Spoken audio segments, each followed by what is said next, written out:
Our 2025 preview for the Pittsburgh Steelers. Their offseason in 60 seconds. Signed Aaron Rodgers, 1 year, $13.5 million. Getting that Daniel Jones money.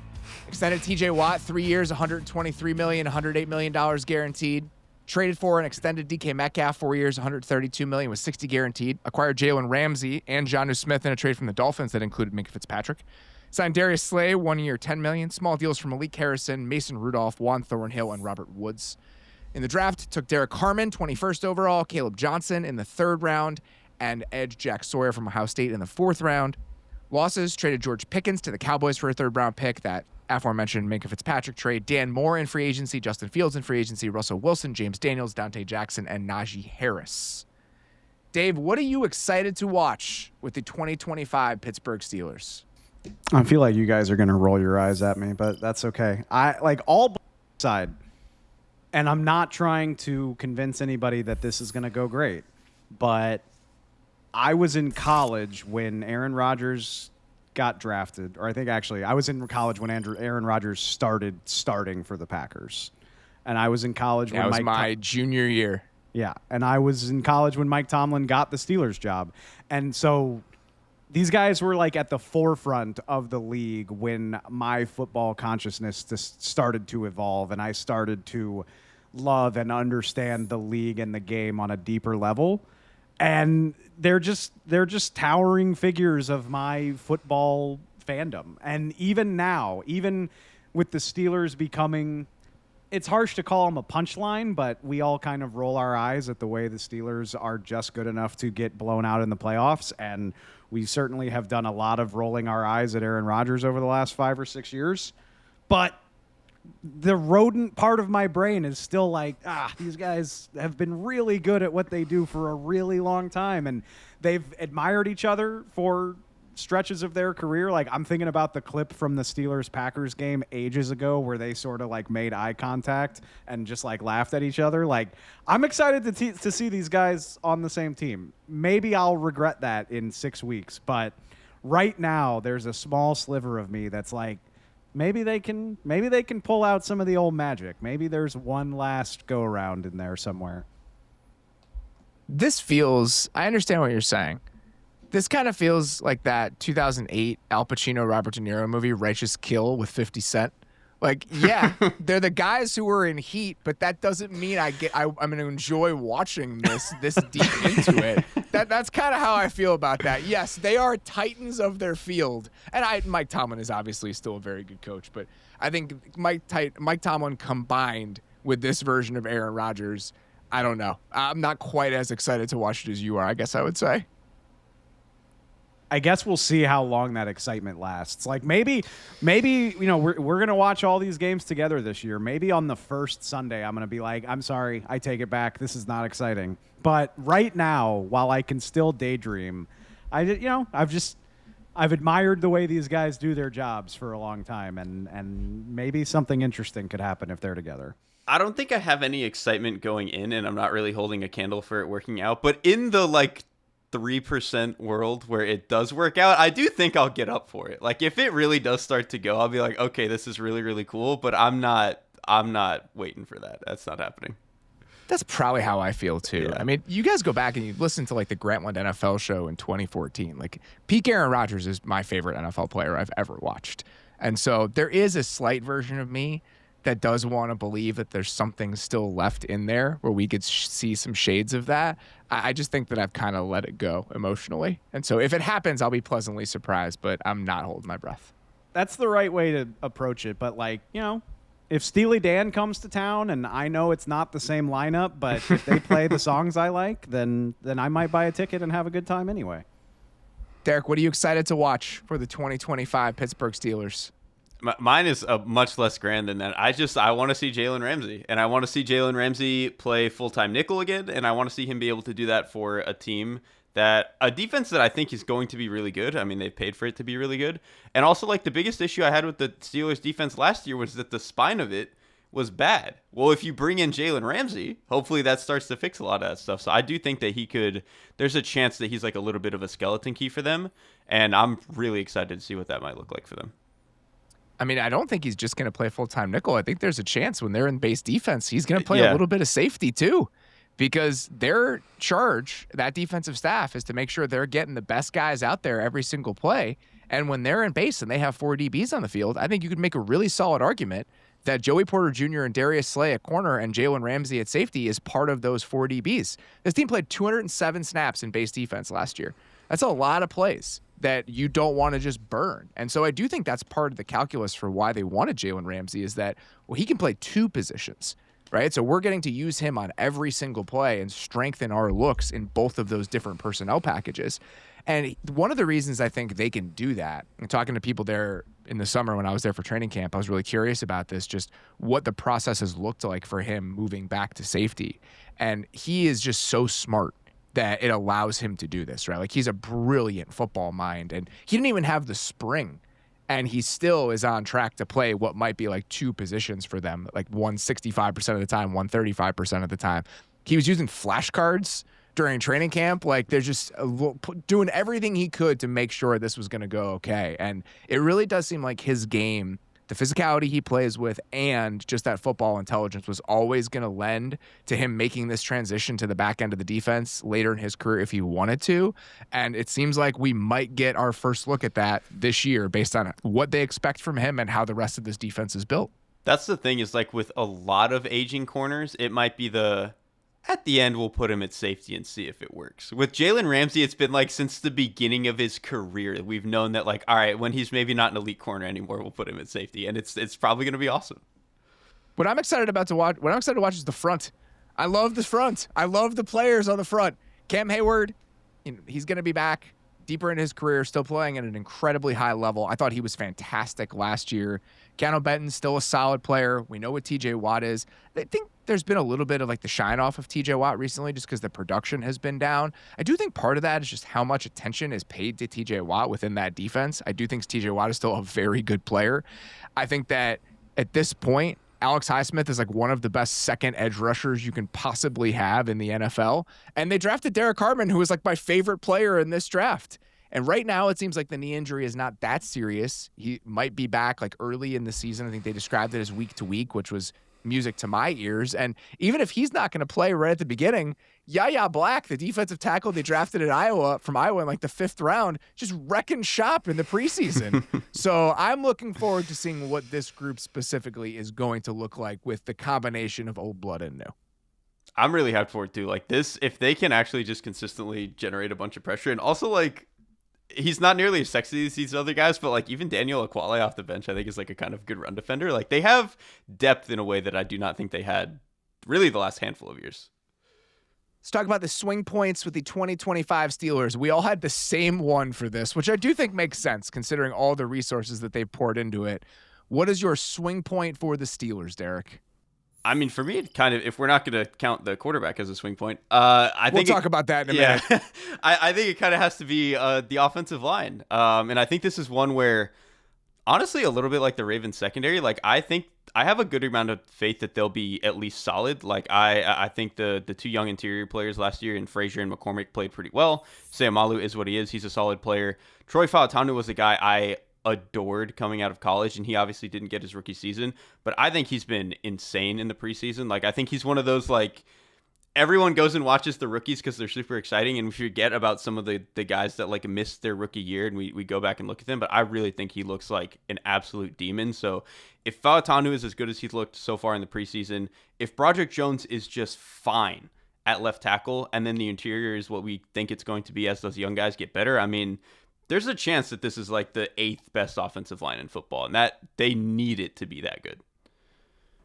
I would hope Broderick Jones can be better than fine just because of his draft stock, but I guess start somewhere, right? Especially since he's flipping back to left tackle. Although that's his college position, so maybe there's room for optimism that he can take to that a little more quickly. But I'm with you, Derrik. The preseason was very encouraging. And it's good, too, because training camp, at least the early portion of training camp, not so much. Broderick Jones was dealing with an injury. There was just a lot of doom and gloom about, like, are we signing up to put our 41-year-old quarterback behind a leaky offensive line? And the regular season is going to tell the tale, but the early signs are at least very encouraging. And, yeah, with the resources that they've spent, there's a lot of room for optimism. It is funny how much faith I have in the interior guys, whereas the outside guys, for obvious reasons, it much more feels like I'm holding on to the edge of my seat a little bit. They better be a really good offensive line. Based on what they've pumped into it, they better be a really good How offensive much line. would that suck if they're like you spend all that capital and it's just it's okay. It's fine. And it hasn't happened yet, right? And I think Yeah. there are reasons for that. Obviously, you had to move some guys around last year. The reason that Broderick Jones had to play on the right side last season is because Dan Moore is a left tackle only. So when Fatanu got hurt, they had to start shifting some stuff around. I don't think they really anticipated Mason McCormick playing that early, but I think that experience was probably beneficial for him in the long run. And so if Fatanu, I think the phrase that was used when I was there and talking to their offensive line coach was essentially, he's what we thought he was. Right, like he's come in and been what you expected him to be. And I think the argument with Broderick Jones is you move him back to a position where maybe he's a little bit more comfortable. And also playing next to Selomalu is just such a settling factor compared to playing next to a fourth-round rookie for the majority of last season. So in theory, this should be a really good group, but it can't just be theoretical anymore. Like this has to be realized for the Steelers to reach their potential on offense. This is one of those situations where we think about the Steelers and all of these highly drafted offensive linemen and Arthur Smith, and it's like they're this physical, grind you down sort of offense. And then you look at the numbers last year, they were a bottom 8 rushing team in every efficiency metric. And it's like, well, if you're this really good grind you down rushing offense, why don't you run the ball good? And so I do want to see that take a little bit of a step this year and have it go from a theoretical thing to something that is actually realized. I do think some of that is like with young offensive lines, we'll hold on to the flashes rather than like the consistency. And I think that's part of it here. But I also think like when everyone knows you're going to run the ball because they don't respect any of your quarterbacks, which that might be a problem again this year. So I was going to say, you might be living in that world again. But I do think that's at least part of the calculus, which is, again, this is why I'm going to be scared of it. That was kind of the case with the Jets last year. That is at least part of the calculus where I'm like willing to give them some leeway for that stuff. All right, well, let's transition to this. What's keeping us up at night about the 2025 Pittsburgh Steelers? My answer is the version of Aaron Rodgers that we saw play for the Jets last year. It kind of has to be the answer. Because it's not just him. It's what I just talked about, where he made the run game worse in New York. When we did our New York preview and the preview for that team, we were like, dude, they have all these awesome running backs. They've invested so much in the offensive line. It should be a good rushing unit. And they were one of the worst rushing teams in the NFL last year because of the way that the offense was designed. That on top of Rodgers not wanting to get hit, ball coming out too soon, throwing like 3 routes at a time. It was not serious NFL operation.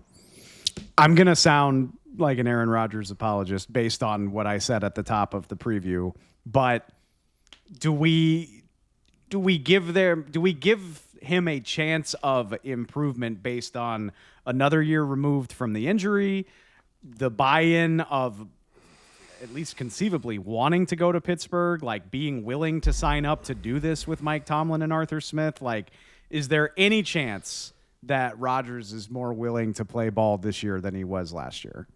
Yes. There is a chance. I'll believe it when I see it. My issue is just the way he wants to play the position right now. We've talked about this a lot this summer, and it came up in conversations with coaches and during training camp that, we're looking at him as a potential option. What he wants to do right now is he wants to take one-on-ones when he has them. And he is going to have some of those with DK Metcalf. We are going to see slants and fades and advantage balls to DK Metcalf consistently within this offense, the same way we did last year when he's throwing a billion slot fades and go balls to Devontae Adams when he has those numbers. He wants to do that. He wants to throw a quick game, which we'll see again. We'll see a million different slants and all of that stuff early in the play. And he wants advantage throws. Now throws certain, like the similar type of stuff we saw early in Green Bay, where it's like package play, like we're just going to throw a bubble when it's there. Like that's what he wants to do. He does not want to play out plays anymore based on what we saw with the Jets last year. And the Arthur Smith offense, where it wants to be like heavy play action, attack the middle of the field. Like that is the platonic ideal of this offense. That's not really what he wants to do anymore. And I'm just curious what the marriage ends up looking like. I think the positive spin is that Arthur Smith has tried to build in like a decent amount of flexibility pre-snap into this thing for a very long time and hasn't necessarily had the quarterback to make it all go. And now he does. Whether or not that level of autonomy, even at the line of scrimmage, is a good thing for Aaron Rodgers at this point in his career, again, I'll believe that when I see it. This is a lot of theory based on this offense, and I'm just not sure how confident I should be in what it actually looks like in practice. I think that's totally fair. And maybe I'm giving the Steelers too much credit, but the one thing that I think is interesting is just like, no offense to the New York Jets, but like that whole thing from the beginning felt so desperate. And obviously like the organization was willing to do whatever Rodgers wanted to try to make it work. I don't get that vibe from Mike Tomlin. That's not what we know about Mike Tomlin. And so for them to be willing to do this, I think comes with some degree of confidence that they're not going to kowtow to Aaron Rodgers, and Aaron Rodgers is going to be willing to do the things that they want. And maybe they're grossly wrong about that, but I don't know. That's how I feel about it.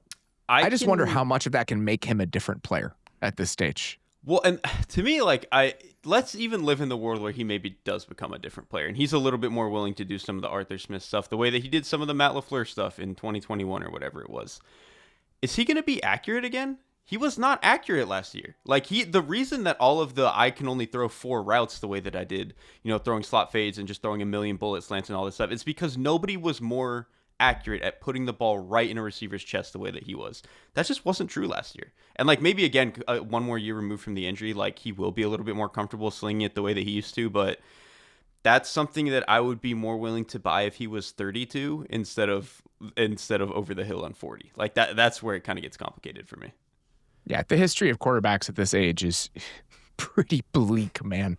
I mean, we got Tom Brady and nothing. And I just think that we saw this happen with Tom Brady at the end, too. It happened very much at the end. But that last Tom Brady season where he's just like, I don't want to be in the pocket anymore. I don't want to do this. I do think that we're trending a little bit in that direction with... I thought that Beller was yelling at me for being too close to the microphone, and he was yelling at Derrik about Aaron Rodgers being old as a 41-year-old. All right, let's get to what we're watching over the first month of the season with the Pittsburgh Steelers. Derrik, what do you got for me? I mean, is anyone other than who other than DK Metcalf is catching passes in this offense? Like we know that the tight end room has some talent, but I don't know what we're going to get from Roman Wilson, who I loved coming out of college, but like he didn't have a rookie season, and so I don't know what we're going to get there. And then the other guys other than that, it's like Calvin Austin is a fine if he's maybe your 3rd or 4th guy, but I just don't know a whole lot if they're going to get anything more there. Robert Woods is already injured, which is, I don't even know if you wanted to rely on him in the first place, but that's where they're at. So just how every non-DK Metcalf pass catcher shakes out I'm very curious about. It doesn't matter when this team plays 75% 13 personnel over the course of the year. So the answer is Jonnu Smith is just going to catch. They got the beef to do it. That's for sure. I will say, if I had to make an argument for why them living with multiple tight ends on the field, even 3 of them at a time, is actually okay for this team, it's that the tight ends do have a diversified enough skill set combined where you're getting a little bit something different from all of them.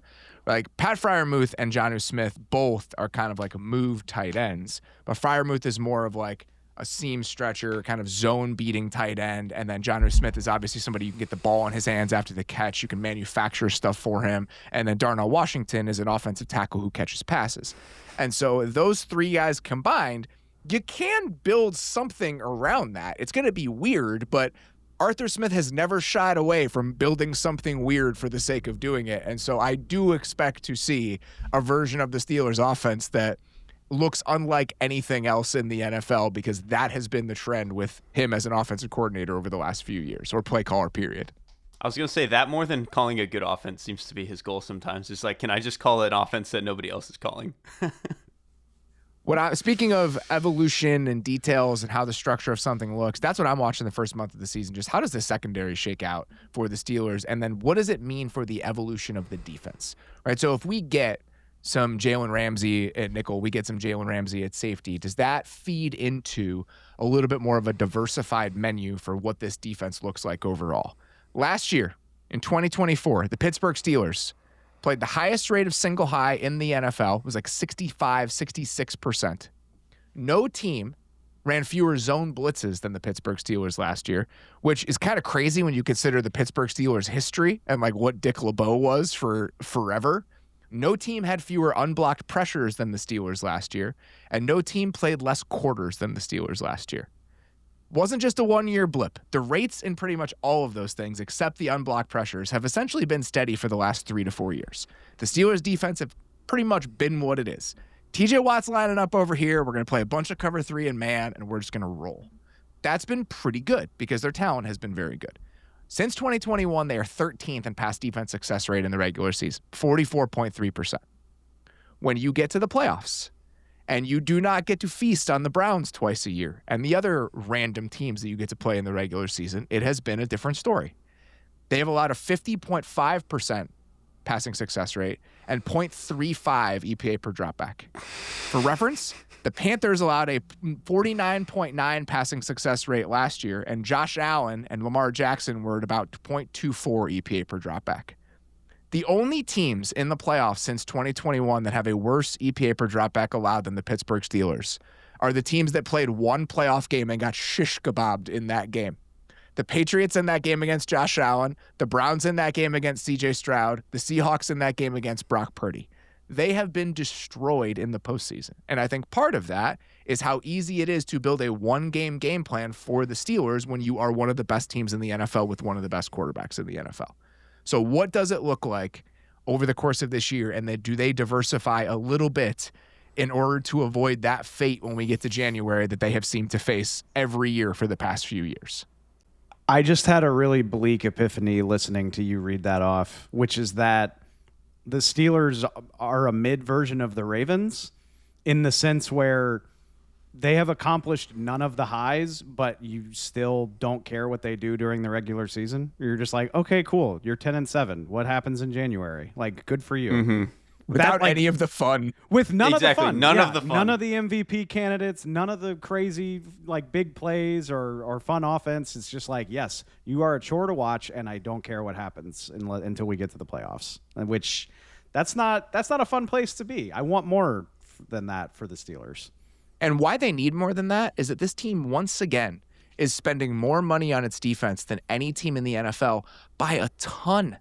The Steelers this year against the cap will spend $157 million on their defense. The team in second is the Giants at $140 million. It's a $17 million gap. That's like an all-pro safety. And so if you're going to do it this way with the resources, you need to be truly dominant on that side of the ball. And I think that goes beyond the personnel for this team. And I will be very curious to see what sort of tweaks we see over there and whether or not that ends up being helpful. All right. I'm going to ask this question. I'm not really sure we're going to get a satisfying answer. Derrik, what does success look like for the Pittsburgh Steelers? I want to be very clear. I do not think this team is of this quality. But to me, the way that they've built it, with what you just said about how expensive the defense is, they have put more money into one side of the ball than anybody else is doing. They've went out and got what is a Hall of Fame quarterback and somebody they think is better than what they had last year. And they went and traded their young receiver, to go get DK Metcalf.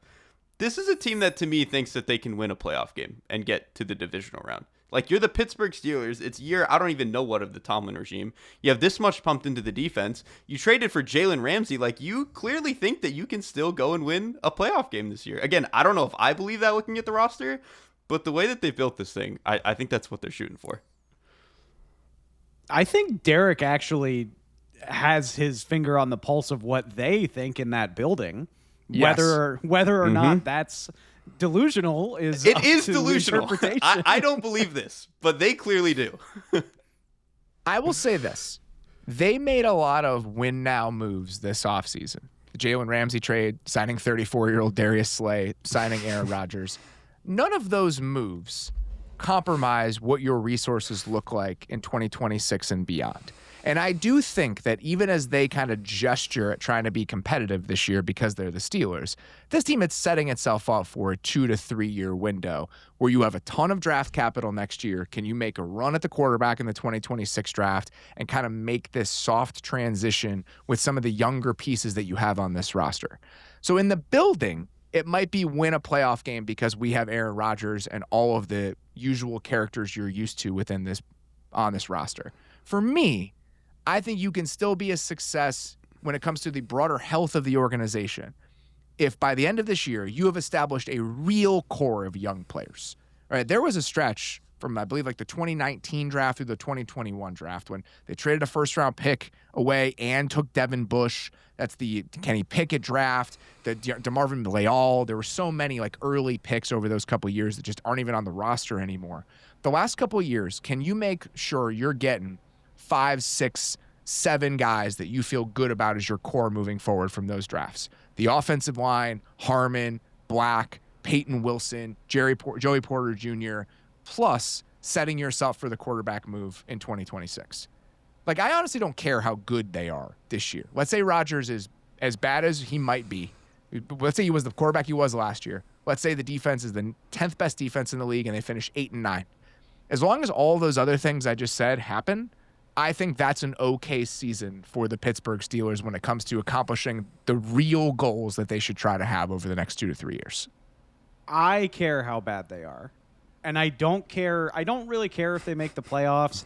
It would be nice to keep the winning season streak alive because it's a cool stat.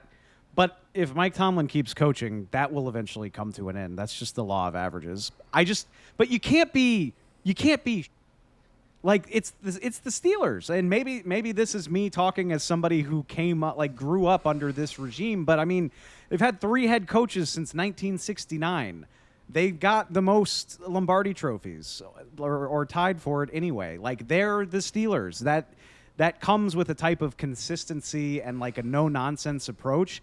You can't be awful and you can't be a circus either. Like, I don't want to have to listen to Mike T answer questions about what may or may not have been said on Pat McAfee the day before. Like, that's no offense, Jets fans, but that's Jets stuff. That's not Steelers stuff. And like, the one thing the Steelers have right now as they navigate this no quarterback wilderness is their reputation.